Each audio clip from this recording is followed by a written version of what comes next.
Made Up Audio Productions presents Gather the Suspects, Episode 1, Bored to Death.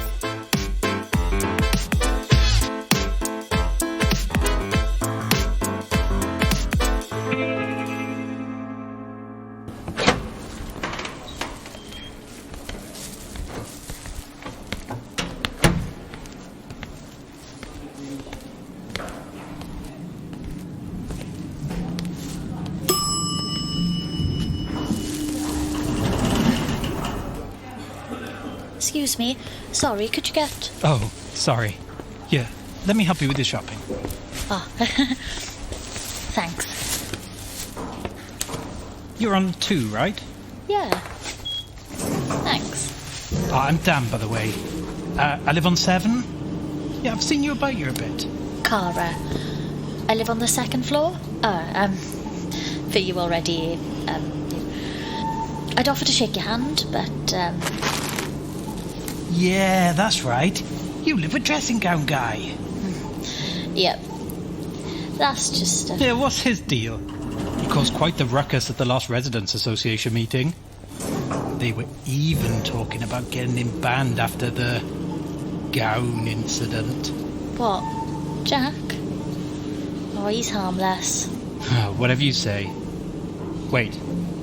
You and him aren't... are you? Oh, God, no. We're just old friends. It's convenient for both of us. With everything like it is at the moment. Well, here's my stop. Nice to meet you, Dan. Likewise. Oh, hey, wait, don't forget your bags. Oh, thanks.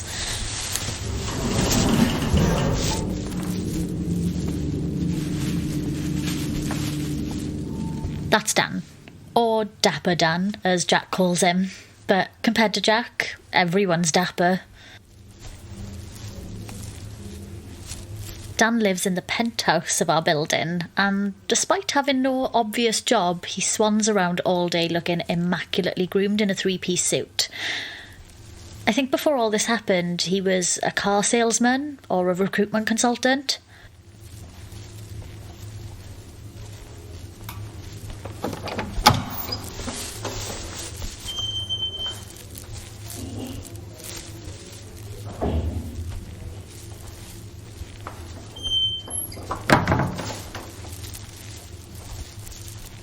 He seems a nice enough guy.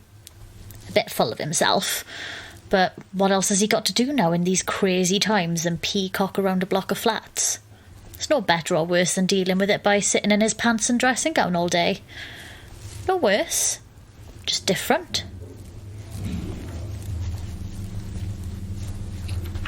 Different people have different ways of processing things, I guess.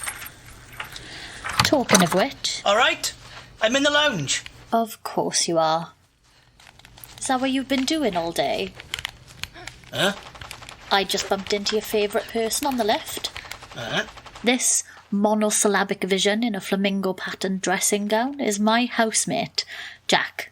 Full-time unemployed, part-time scourge of the resident committee. Is this all you've done today? Play Tomb Raider? No, of course not. I'm hurt you'd even think so.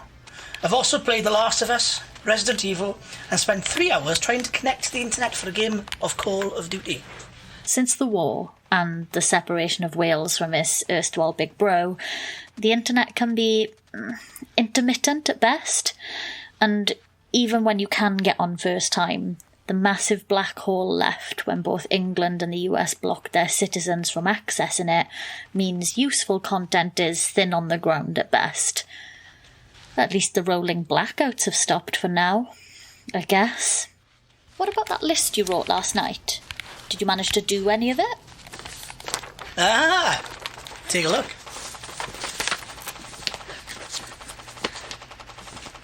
Mate, this list literally just says play more PlayStation. Well, isn't that what all these self-proclaimed gurus keep banging on about? Make small, achievable goals, and soon you have a mountain, or some crap like that. Well, at least if any zombies do ever decide to show up, I can sleep easy knowing you've got it covered. Wish some zombies would bloody show up. At least it wouldn't be so boring. What are you going to do? Chase him round with that blunt samurai sword you keep in your room? Hey, the guy I bought that from on eBay promised it could cut through anything. Cans, wood, imaginary metaphors for out-of-control consumerist culture. Want a coffee? I think we still have some left. None left in the shops, and I couldn't face queuing for a third time to get into Morrison's.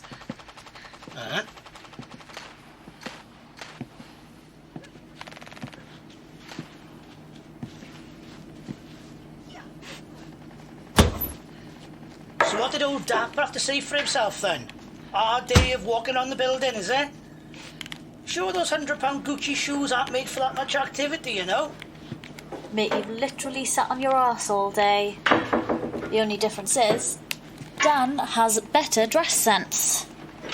Oh, it's just Dan now, is it? Getting all chummy with our resident dilettante. Stop being such a snob, Jack. He was nice. As a matter of fact, he helped me carry my shopping all the way up here. Which is more than I can say for certain other dilettantes closer to home. How dare you? I'm a pretentious amateur at best. At least you're honest.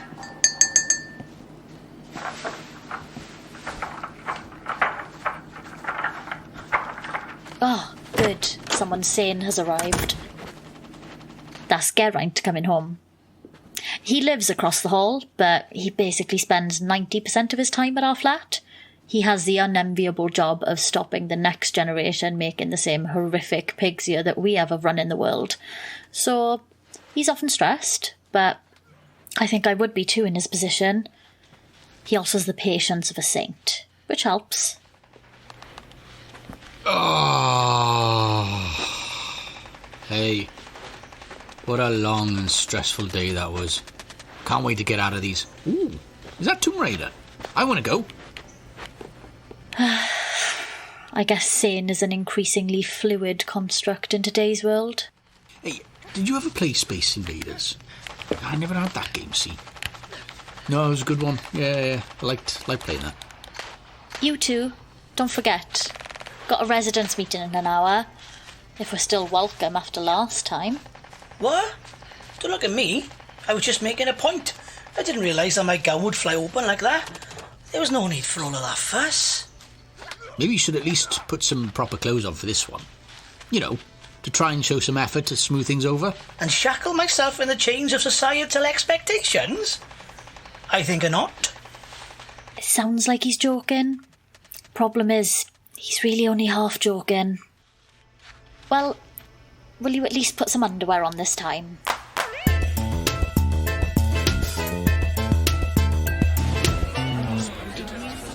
Each week, the flats hold a meeting for all the residents. Before the world went to shit, there used to be monthly affairs, where the older residents could come and moan about non-regulation flower boxes on balconies, or how the light in Stairwell B was still flickering. But when everything kicked off, they became weekly meetings aimed at keeping everyone up to date with important developments, disseminating government updates, and generally just giving people a place to see other humans. Even though things are quieter here now, the weekly meetings have remained. Mainly out of habit. During the crisis, they brought us together. Now, they often serve as a reminder that we are a group of disparate people and personalities brought together through circumstance rather than a sense of shared ideals, which Jack is often all too eager to remind people. And Maciej was supposed to be on the early shift so he could take Lucas to school in the morning. Then the boss tells Maciej that Alex needs earlies to go work in the soup kitchen. What are we supposed to say to that? No, let the kid starve. So Maciej is back on late until... That's my best friend Veronica. We work together at the Welltel call centre. Which isn't saying much. Over half the people employed in Wales now work in the call centre. Normally, I'm not one for gossip, but I hate Perfect Alex and her perfect husband Gethin. They're just... I don't know. It's perfect. It's not natural. Soup kitchen. Probably selling drugs to kids. Gotta be up to something. No one can be that peppy all the Hi, Cara. Oh, love your top. Veronica, thank you and Mache for letting me take the early shift. My church is really thankful too. Hi, Alex. I thought it was a soup kitchen. Yeah, it is. My church group runs a soup kitchen outside of City Hall for the homeless. God bless their souls. Anyway, have a great eve, guys. I'll see you tomorrow. What a bitch. What a bitch. Oh no, they've stopped. Okay, everyone, settle down. Let's get started.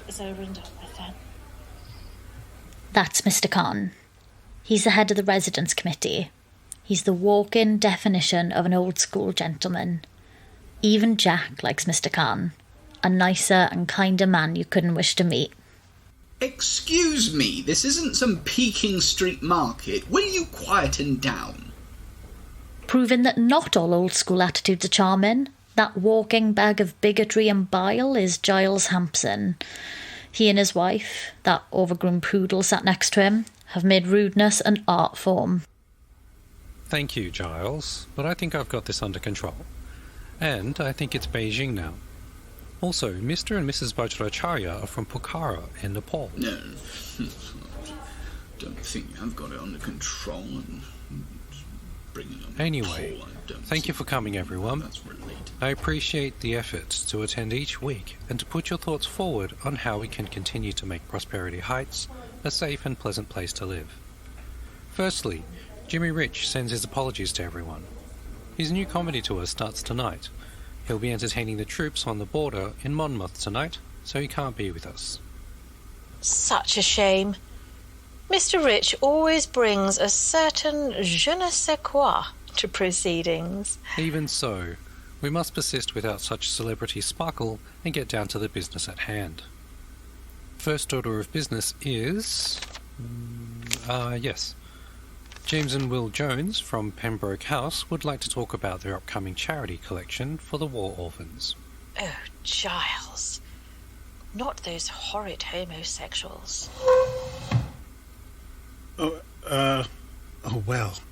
Will and I have been working with the shelter in Dumbles Road, to make sure orphans are looked after. See what I mean? And they're getting everything. As we go through a meeting, each speaker in turn gets the Hampson treatment as they very loudly talk about how so-and-so has got fat, or the nice Hungarian family on the third floor reminds them of their gardener who stole apples.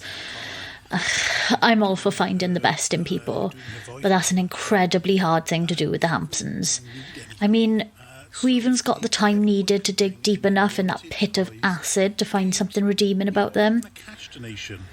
Jack has already started shifting about uneasily. One more comment like the last one, we may be in for some sparkle in the evening after all. So just bring your donations, any unwanted toys, games, or even a cash donation. Only if you can afford it, of course. Yeah, only if you can afford it, of course. Thank you, James. You and Will have been doing some sterling work, and I'm sure we are all really grateful for your efforts. It's disgusting. On to the next item. I've got here that Dan Harris has something important he wants to talk to the group about. Actually, I've not seen him tonight. Dan, are you here? No? Okay. We'll continue to the next item on the agenda. Just a friendly reminder that if you can't make the meeting, try and pass me your excuses, your reasons, before the meeting. Next up, Mr. Giles Hampson. I would like to propose that a new rule be implemented immediately banning the use of any language but English in the communal areas. You're in Wales, you arrogant tosser! And so it goes on. It's pretty much how every residence meeting ends. At least on this occasion, Jack took our advice and wore clothes like an actual adult man. Still, at least someone stands up to the Hampsons' prejudice. Mr. Khan does his best to stop them taking over. But I think most of the residents are either too scared or too polite to tell him to cram their racist, homophobic and jingoistic views where the sun don't shine. Strange Dan was a no-show. He's always there. Geraint says it's because he doesn't have anything better to do. Like the rest of us do.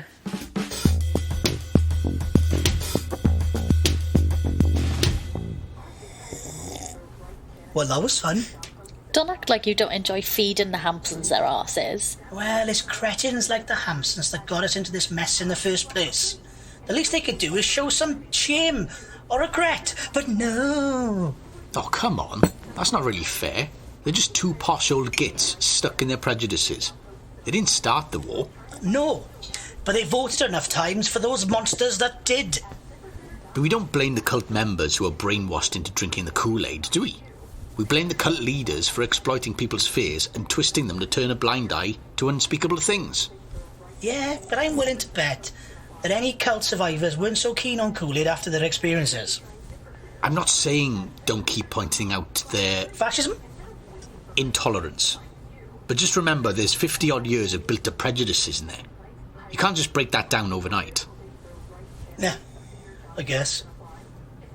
Like, it's not like I go out of my way to start an argument with them. They just really rubbed me up the wrong way, you know? Yeah, I know. Did you see Khan's face when you called Mrs. Hampson an angry wasp masquerading as a chihuahua? I thought he was going to burst out laughing. Ha, yeah. Mr. Khan is great. Without him, those meetings would be 100% Giles bile. Did you know he was a spy? What? Mate, Khan wasn't a spy. He was? Rishi's wife told me. Linda, that's your big source. Really? Yeah, she knows what goes on around here. She said that she went to Khan's flat and there's loads of pictures of him with various world leaders. Not all friendly ones either. And he keeps all of his money in his flat. As stamps. Stamps? Oh, well, that proves it then. We all know about James Bond's famous stamp collection. Mate, Linda's a gossip. Pictures of dictators and some mouldy old stamps don't prove anything. You say gossip, I say a good source of information. Of course stamps make sense. No paper trail, right? Jack, it's ridiculous.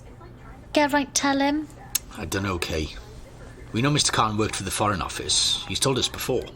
Stranger things have happened. Oh, good grief. Last bastion of common sense round here has fallen. Jack, you just want it to be true because you're bored.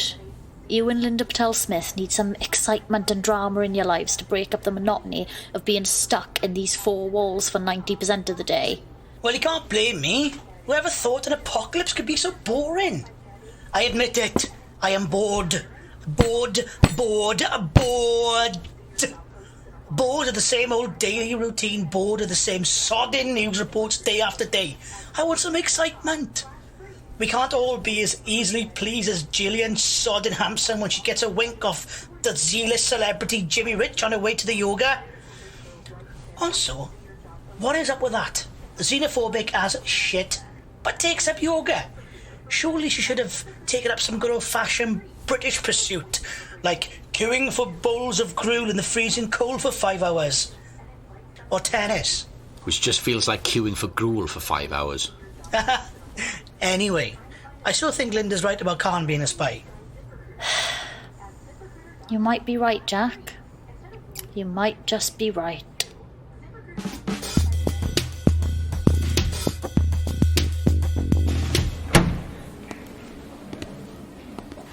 Another fantastic day of answering phones done. I don't miss my old life in broadcast journalism at all. No siree. Give me 100 calls from people angry that their 20-year-old TVs won't turn on any day. I'm just being facetious because I'm tired. I'm one of the lucky ones, I guess. At least I have a job. Oh, there's Dan. Man, he looks like shit.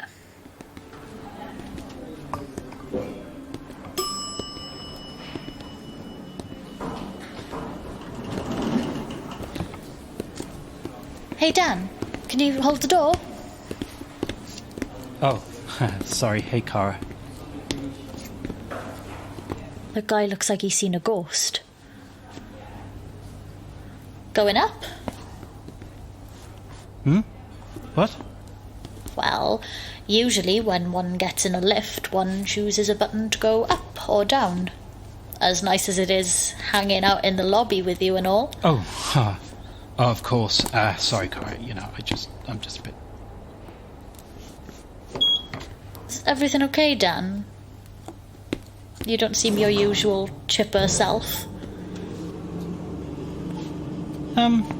Yeah. I've just got some stuff that I need to, the things that I've got to do, and, yeah, I'm okay. It must be bad. Poor guy's not even wearing a tie. Could be 40 degrees out, and you could still count on Dapper Dan to be walking round in a 3-piece suit and tie without a hair out of place.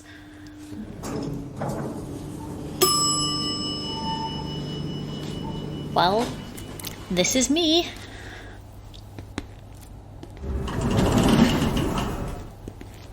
See you, Dan. Good luck with the things and stuff. Oh, yeah, thanks, sorry. Bye, Cara.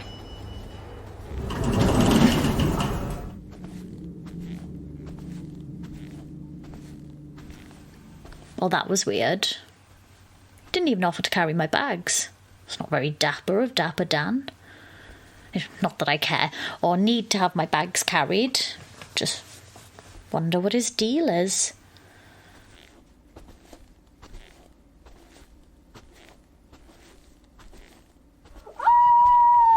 What the...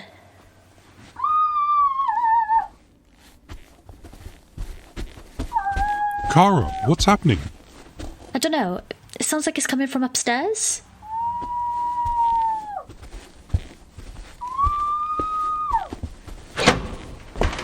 Who's bloody screaming? We can hear it from all the way at the other end of the corridor. It's upstairs. Let's go look. I'm going to go grab my hockey stick, in case it's a... No time! Let's go!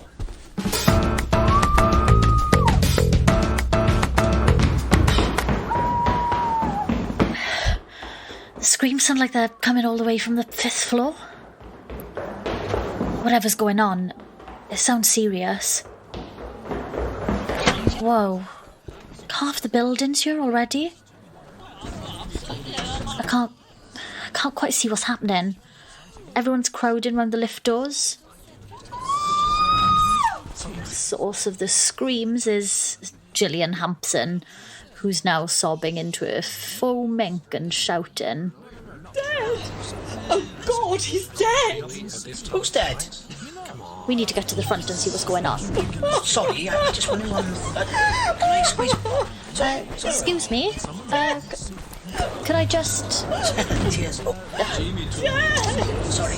Excuse me? Sorry, can we just... It's Dapper Dan. He's been stabbed in the back. Just lying there. Face down in a crimson pool of his own blood, while the lift doors open and slowly close on his crumpled body. Oh, Jesus! Someone get Mr. Khan! How? I was only there a minute ago. Could someone kill him in that time? God, poor Dan. Someone, get me something to prop this door open, will you? Mr. Khan moves over to the body and puts his foot in the lift doors to stop them from closing again. What? What's happened?